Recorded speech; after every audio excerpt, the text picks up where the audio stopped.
Hi everyone, I'm Ilinka Vartik and you're watching a new tutorial on PianoCareerAcademy.com as part of my holistic piano coaching program.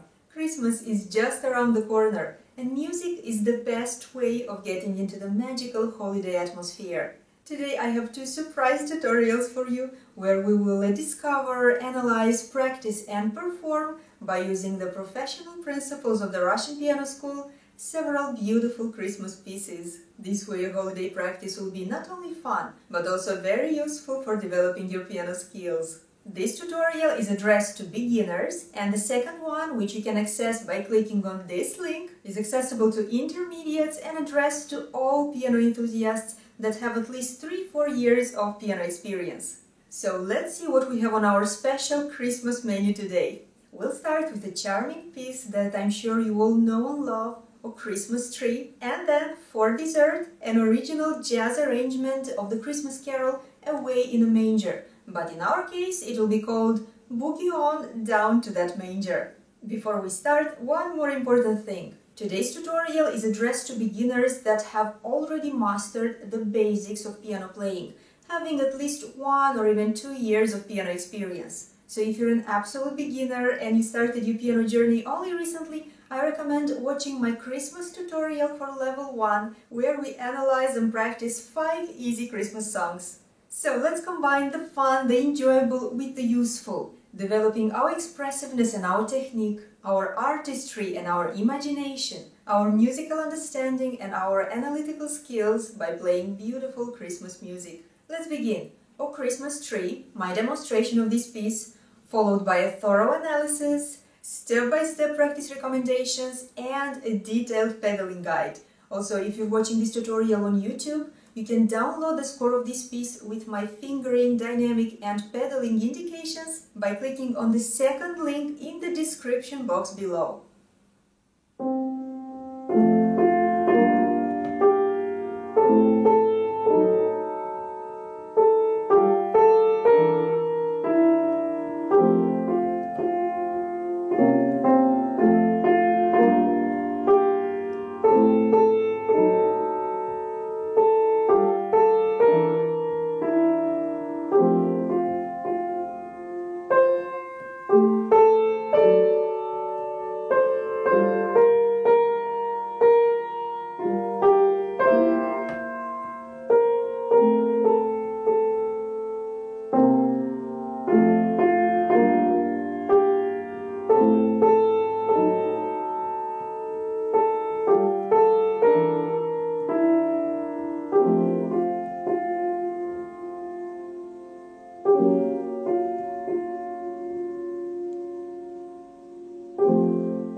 And now let's analyze this piece.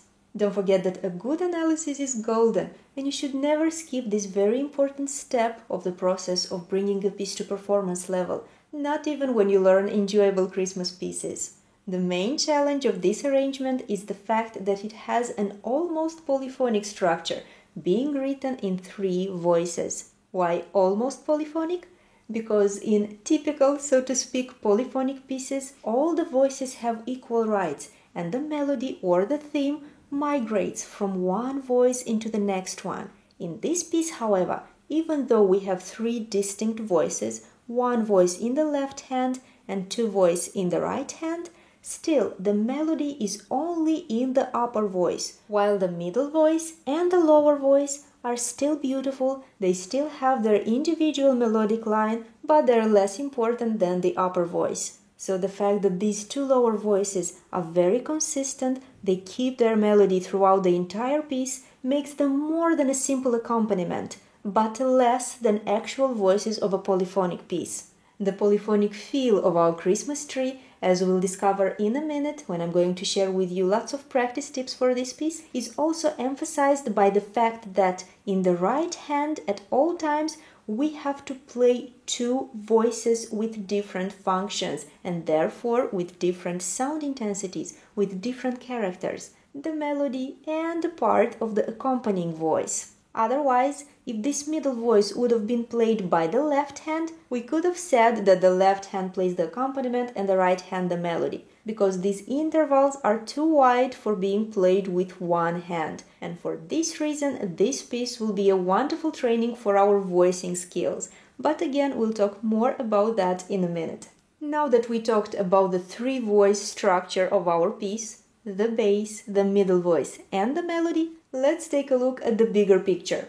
We have a 3/4 time signature, and don't miss the fact that our piece starts with an anacrusis, with a quarter note anacrusis. Our tempo and character indication is moderately, and the piece is written in F major. We have a B flat as our key signature.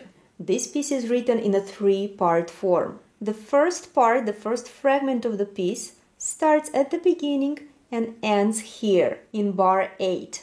The first phrase starts at the very beginning and ends here in bar number 4. Please notice that these two beats plus this beat from the anacrusis form one entire bar. Therefore, we have 4 bars. The second phrase starts on the last beat of bar 4, and again it has 4 phrases. It is actually an exact repeat of the first phrase, with the only exception of the anacrusis, where the music is a little bit different, and we also have a beautiful harmony, a 4-note chord. But in rest, everything is the same. So again, 4 bars. Don't forget that a phrase is a musical sentence that makes sense on its own. So don't confuse phrases with motifs or with fragments. The second part of the piece, the middle part, starts with an anacrusis as well, this C here, and it has only 4 bars. These 3 bars, plus this quarter note, plus these 2 quarter note, these 2 beats from this bar, form 4 exact bars. The middle section of the piece forms one entire phrase, even though it is formed of 2 very similar motifs. The first one until here, and the second one with a similar but not identical structure starts here and ends here on the second beat. And the last part of the piece has 6 bars. We can also call it the reprise, because we have the exact same melody, the exact same musical material that we had in the beginning. These 4 bars are identical, but then instead of repeating this phrase one more time, as in the beginning, the composer adds a little 2-bar coda with a conclusive character. If you take a look at this bar and at the structure of this bar, you'll see that the first bar of the coda is a modified version of this bar. The melody stays the same and only the harmony changes. All the notes are being raised by 1 half tone, and this creates a very jazzy harmony. And the last bar sounds as a conclusion, as a return home. We have again our F major sonority, so basically we're playing the same bar that we had here. Therefore, in the last part of the piece we have only one phrase, these 4 bars, plus a short 2-bar coda that cannot be considered an independent phrase. Even though in this score we don't have any articulation indications, still we have to strive to create as much as possible a smooth, expressive legato in all voices. For facilitating this task, we'll be playing the entire piece with pedal. From a dynamic point of view, at first glance, things are very easy. At first we have mezzo piano for the first half of the piece, then I recommend playing the second half of the piece mezzo forte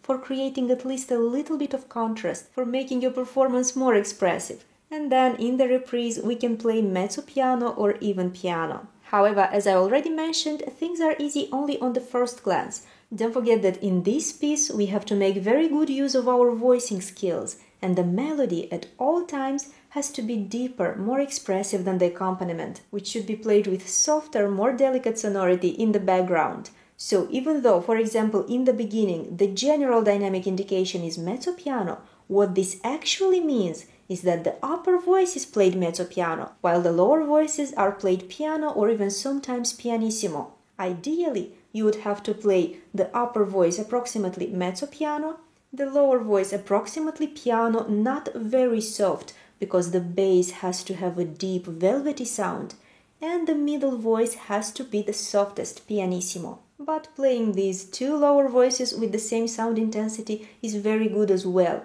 The most important thing is to make sure that the melody is played on a different level of sound intensity, forming a more expressive, independent layer of music.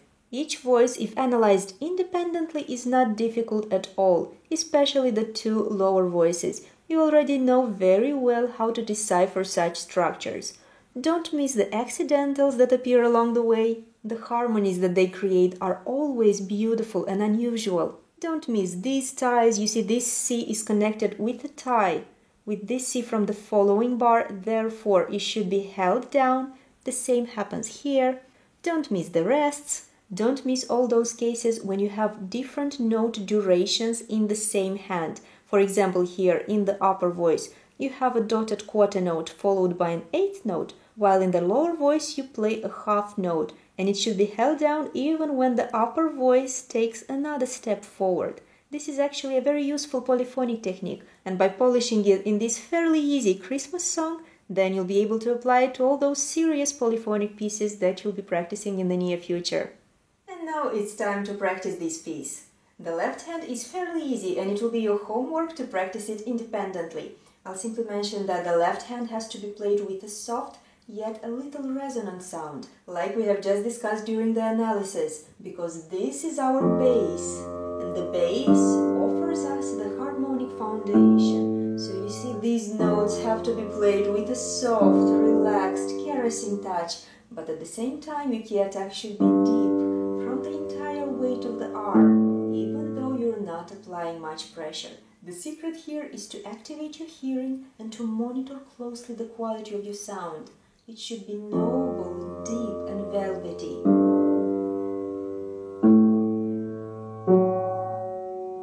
Practice the left hand like this until you learn it very well. Make sure you play with the correct fingers. You'll find my detailed fingering indications in the score that you'll be able to download above this video. And when everything feels good and comfortable, it's time to move to the right hand.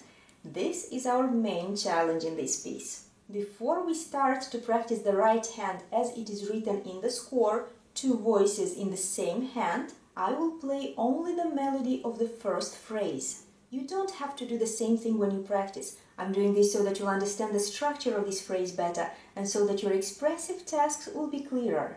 I'm sure that you have heard this beautiful melody before. This melody is really famous and this will also help you to make a faster progress.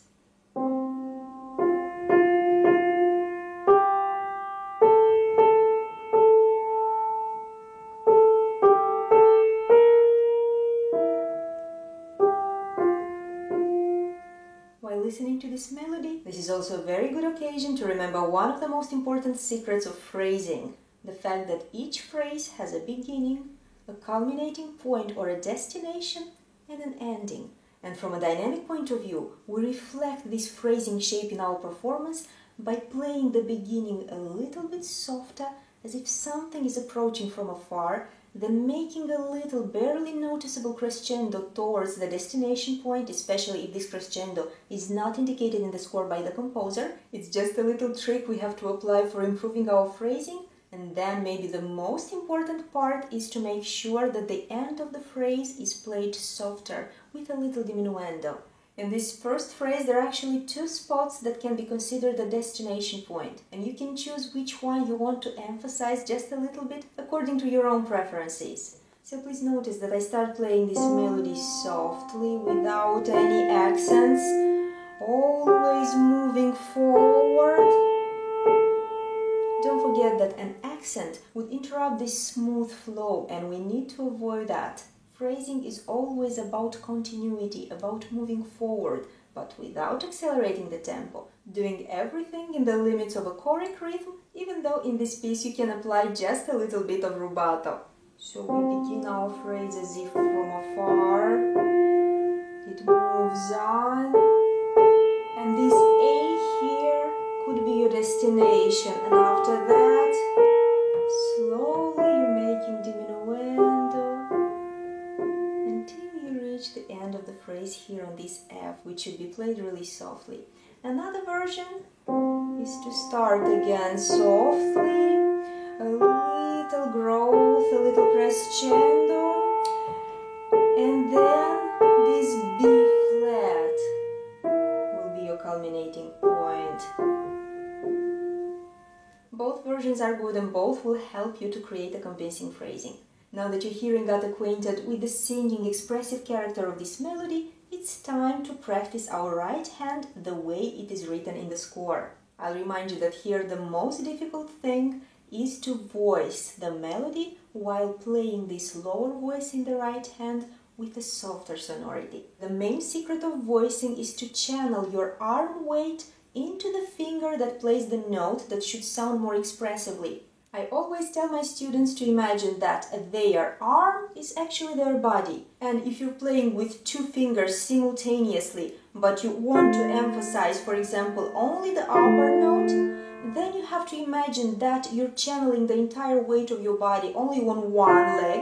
So basically at first you're standing on one leg, and then with the other leg you're barely touching the ground, but that leg does not support your body weight. So the same principle should be applied to piano playing. You channel the arm weight here in this first interval into the fifth finger, while the thumb, you see, plays really softly with a caressing touch, without arm weight. If we would apply arm weight in both notes, we would have this type of sonority. But this is not what we're looking for. We want to sing, "Oh Christmas Tree," not simply to play a sequence of chords. So you can start your practice by doing this exercise. Play this interval as many times as needed, activate your hearing, and make sure that the upper voice is played deeply to the bottom of the key, and that it sounds much more expressively than the lower voice. When you do this, don't forget about the basics. Relaxed arms, flexible elbows and wrists, rounded hand dome, strong fingers that at all times are capable of carrying the entire arm weight. When this exercise starts feeling comfortable, let's apply it to our piece. At first, we will practice without pedal, but later on, when we will add the pedal, you will notice that everything is much more comfortable and everything sounds much better. You play the first C, trying to make legato in the upper voice. Don't forget about phrasing, and try to carry this melody as if this is the only thing.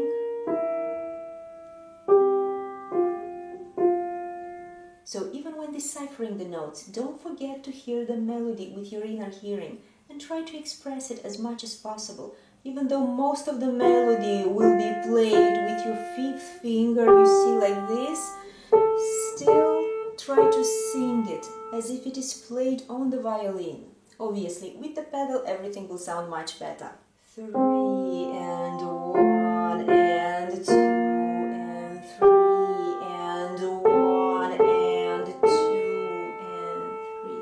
All the notes of the melody are played on a downward movement into the instrument, and they should be held down for as long as possible to avoid the sharp sonority that would interrupt the flow of your phrase. So 1 and 2 and 3 and 1 and 2 and 3 and 1 and 2 and this is the end of the first phrase. Work on the first phrase for as long as needed until everything feels comfortable, and you can phrase this melody even without using the sustain pedal. This is pretty difficult training, but it will have wonderful results in the end and diminuendo at the end of the phrase. Then let's apply the same principles to the second phrase. The only difference between the first and the second phrase is the fact that here, instead of a simple C as our anacrusis, we have this structure, you see?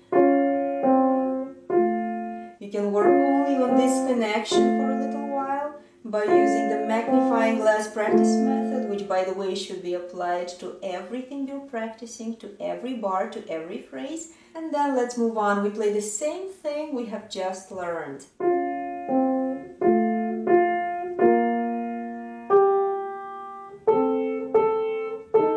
Please notice this place here. After playing this G with the fifth finger, you have another fifth finger in the melody. And you see what I'm doing? I play this G, hold it down for as long as possible, then I make a horizontal transfer. to interrupt the flow of the melody as little as possible.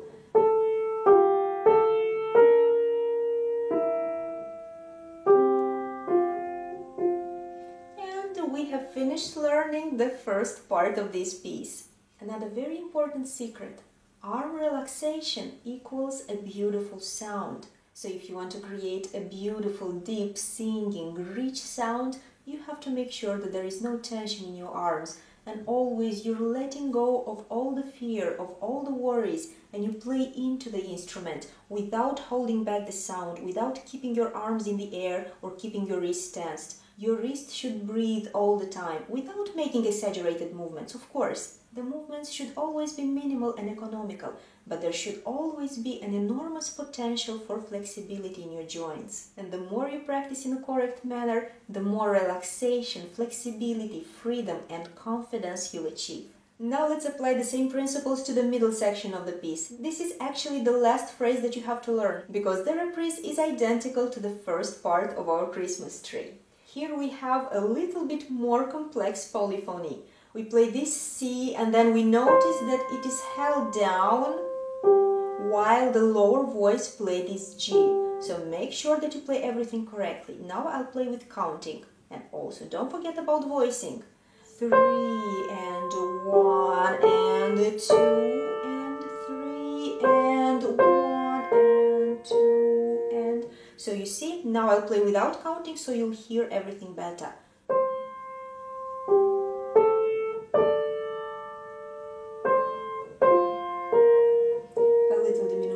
Here, and then we apply the same principle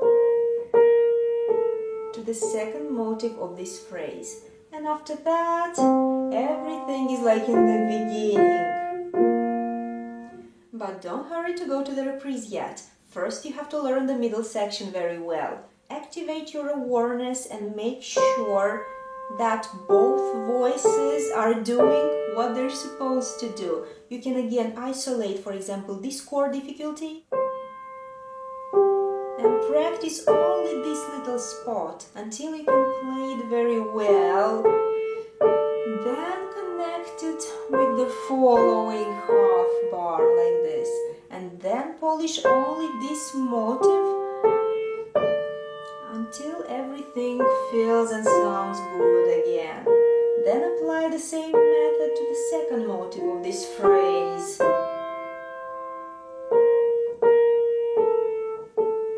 This little section of 4 bars requires a very good multitasking, so correct in-depth practice is mandatory here. And now our reprise. Everything is exactly like in the beginning.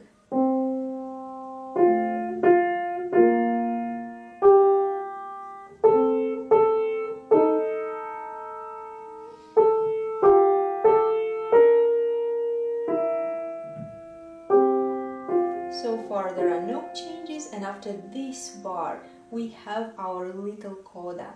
In the first bar of the coda, the upper voice plays the same thing that we have just played, and in the lower voice, instead of C, we have C sharp. So I'm playing the 3 last bars of this piece.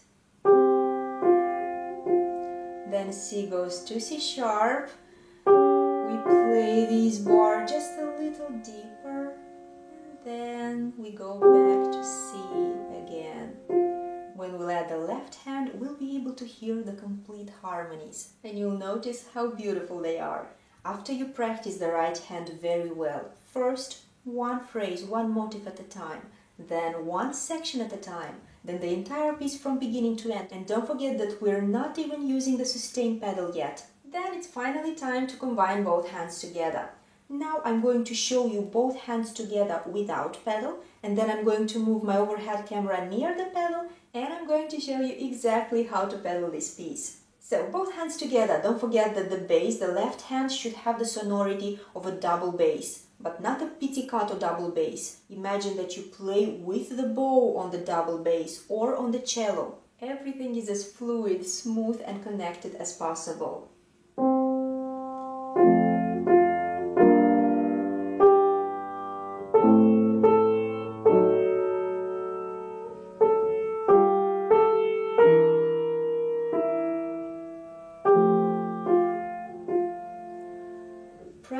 this phrase both hands together again for as long as needed. After that, it's time to move to the second phrase. When you play this spot here, make sure that you activate your hearing and you hear the beauty of this harmony. Make sure that you play this chord with very relaxed gestures. And just like you did for this spot with the right hand, now you have to work on this connection.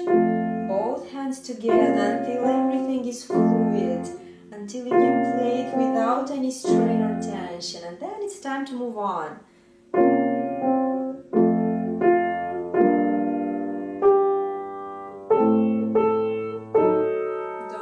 About phrasing, move forward, and at the end of the phrase, make diminuendo. Then it's time to move on.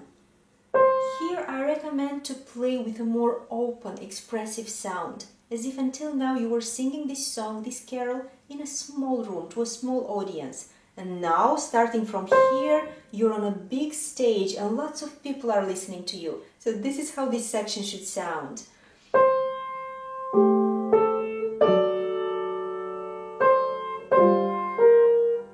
Simply channel more arm weight into the fingers that are playing the melody. And here it's also especially important to use the magnifying glass practice method because of this multitasking in the right hand and also because everything should be coordinated with the left hand. So polish each bar, each motive, each transition separately.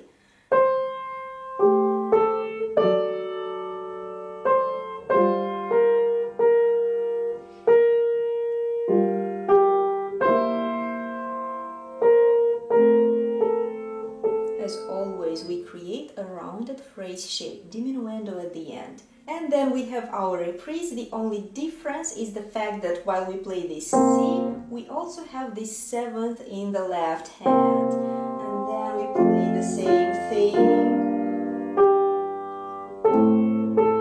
The destination of our phrase.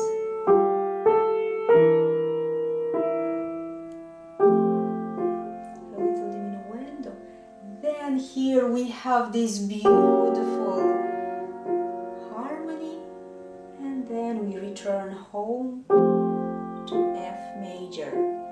And now it's time to add the sustain pedal to our piece. It will be that cherry on the cake that will help us not only to make a better legato in our melody, to connect all the harmonies better, but also to create a richer sound.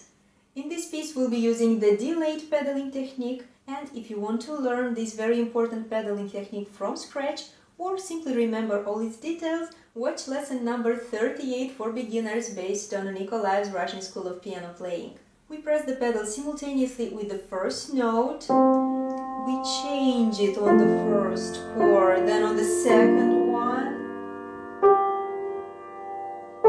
then we change it here again. So we're changing the pedal on each new harmony, which is the basic principle of the delayed pedaling technique. One more time, change, change, change, change, change, change, change. So you see what I'm doing in this bar? When I change the pedal, I'm not pressing it immediately after this G, which could sound a little bit dirty, but I release it on the G and I press it only after the first F. This is a little trick that will help you to achieve a very clear sonority of this F major chord. And in fact, you can apply the same trick to bar number 1. You play the first harmony, changing the pedal, pressing it immediately after this chord. But when you play the second chord, you release the pedal, press it only after this G. This way, you'll not connect on one pedal, you see 2 consecutive notes, which doesn't sound that bad. This is possible as well, but it's better to have a clearer pedaling, you see?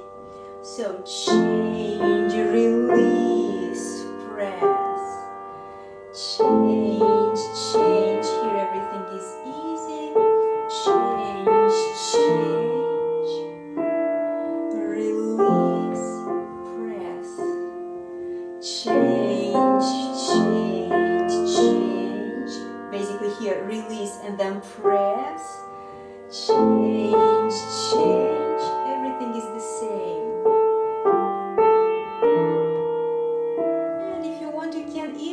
apply this trick here. You see, release here, press after this E. However, this is not mandatory because this is one harmony and it will not sound like a dissonance. So as you can see, there is some flexibility in using the pedal, and at all times, to make sure that you're not using a pedaling that is totally inappropriate, you have to use your hearing as your main guide.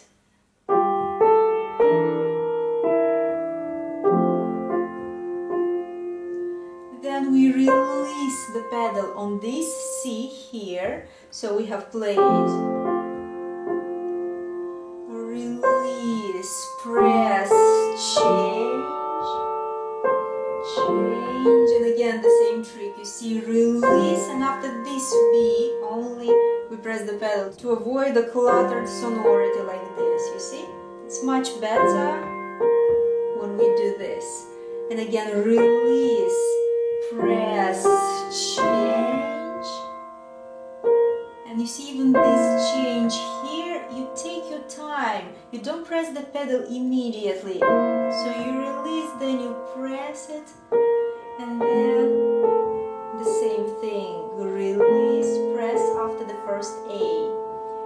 Change, change, release, press, change, change, change, release, press, release, press.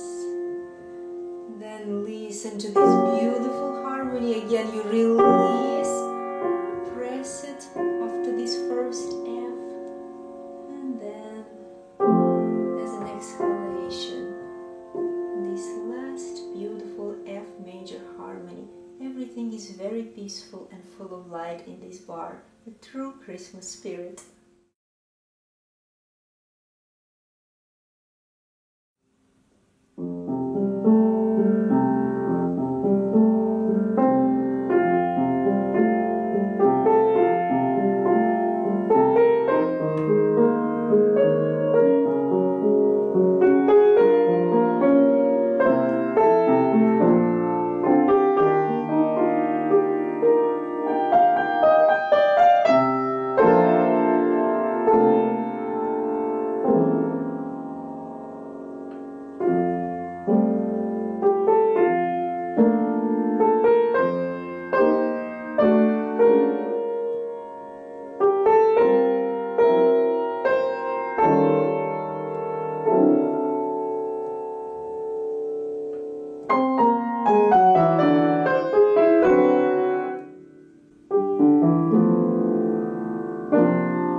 Today we learned 2 Christmas pieces adapted for relative beginners, and most importantly we discovered that even charming Christmas carols can offer you wonderful benefits, developing all your piano skills in a harmonious manner. I hope that you enjoyed today's tutorial and that you'll have a very inspired and productive practice during the wonderful season of the winter holidays. When you're practicing these pieces, make sure that you truly listen to this beautiful music and allow it to bring into your heart all that joy, life, positivity and celebration that the Christmas season is all about. My name is Ilinka Vartik. Thank you so much for watching this video, and if you want to discover hundreds of other exclusive piano playing tutorials, including the detailed practice guide for Boogie On down to that major, join my piano coaching program at pianocareeracademy.com by clicking on the link in the description box below. You'll have instant and unlimited access to videos and articles focused on the most important piano topics: